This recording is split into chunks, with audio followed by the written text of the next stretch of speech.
Кыргызстанда ар бир 4-үй бүлөдө эмгек мигранты бар. 90 000 жаш баланын атасы же апасы мигрант. Бул 3 миллион кыргызстандыктын калктын дээрлик жарымынын тагдырына таасир тийгизүүдө.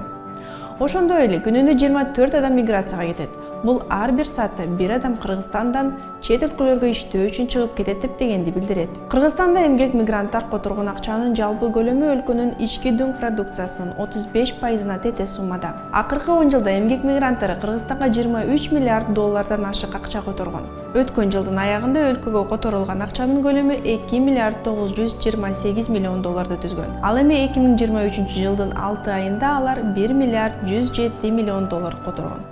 Эмгек мигранттарынын өлкөдөн чыгып кетишине жумушсуздук жана айлык акынын аздыгы себеп болууда. Чет өлкөлөрдөгү мигранттардан алгачкы толкундары кыймылсыз мүлк жана унаа сатып алууга акча которушкан. Ал эми азыр эмгек мигранттарынын билим, тажрыйба менен кайтып келүү тенденциясы башталып, өз ишканаларын ача башташты.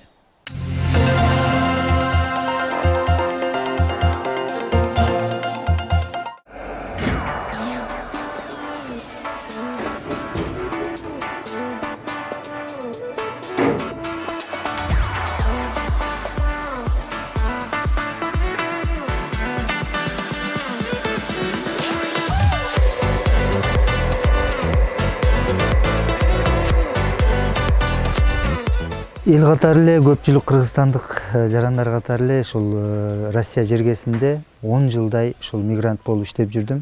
Ушул 10 жыл аралыгында Россиянын Екатеринбург шаарында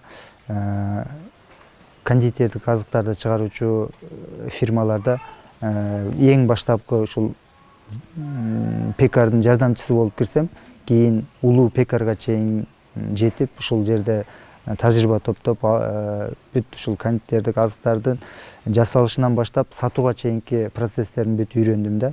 Анан ошол жерден анан эмнеге өзүмдүн ушундай ишканамды ачууга болбосун деген кыял аракеттер болуп, анан ошол негизинде анан ушул ишти баштап калдык. Бул кондитердик азыктарды чыгарып калыштын негизги себеби мына ушул биздин айыл жергесинде деле мектеп окуучулары, бала бакча тарбиялануучулары мындай бир таза азыктарды жетишсиз болуп келет да. Ошол мектеп окуучулары эле ала турган ошондой кондитердик азыктардын жоктугу. Мына ошол негизги себеп. Андан сырткары мен ушул кондитердик азыктарда тажрыйбам кичине топтолгондугу үчүн ушул кондитердик азыктарды чыгарууну туура деп таптым.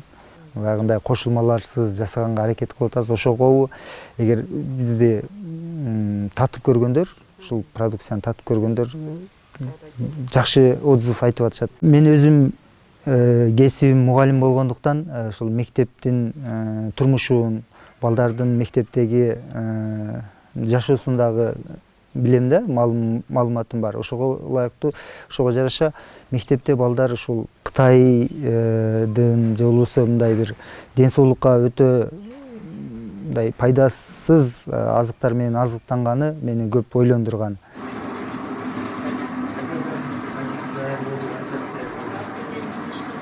2020 жылы үй шартында баштаганбыз. 2020 жылы ушул мен Россиядан отпускага эле келгем да, Кыргызстан жергесине. Отпускага келип, баарыңыздарга белгилүү болгондой 2020 жылы жалпы COVID-19 байланыштуу карантин болуп калды.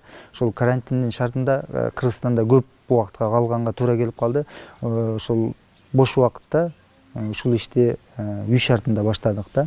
Жаңы баштаганда аябай эле оор болду. Ар бир ишти башташ эле чында кыйын. Кантип сатууну, продукциянын элдин суроо талабын кантип билүүнү, биздин чыгарган продукциябызды алгач элдер